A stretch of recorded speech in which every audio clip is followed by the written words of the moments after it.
Getting fired, always tough, right? But imagine getting fired, not in person, but via Zoom. Virtual firings became more common during the pandemic. And here's national correspondent Angela Brown with a story of a worker who got fired in this new way.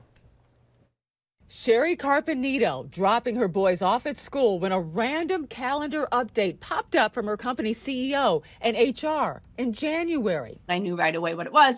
My stomach dropped, obviously, was pretty anxious all day, just awaiting this. This is Sherry's second go around. In 2020, let go on the phone. This year, laid off on Zoom. CEO just explained to me that it wasn't, my performance, and he knew that I worked as hard as I could, but that they were going to, I think the words were that they were going to just have to eliminate my position. 2 years ago, employers caught criticism for firing on Zoom. For example, the CEO of Better.com firing 900 employees on a video call. This is the second time in my career I'm doing this, and I do not want to do this. 2 years later, face-to-face firings are fading fast. In January, Google laid off thousands via email. The Wall Street Journal reporting in April, McDonald's temporarily closing U.S. offices, preparing for layoffs. Career strategist Julie Bauke. So what some of these big corporations are saying is, we're just going to have you stay home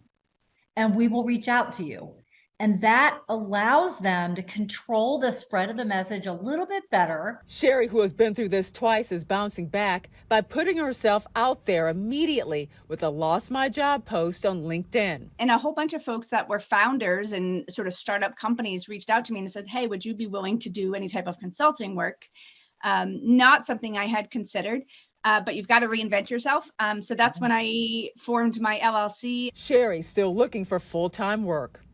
Zoom or email layoffs may only ramp up this year.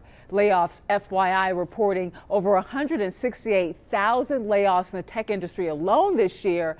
And Zoom announcing layoffs as well this year. Reporting in Washington, D.C., I'm Angela Brown.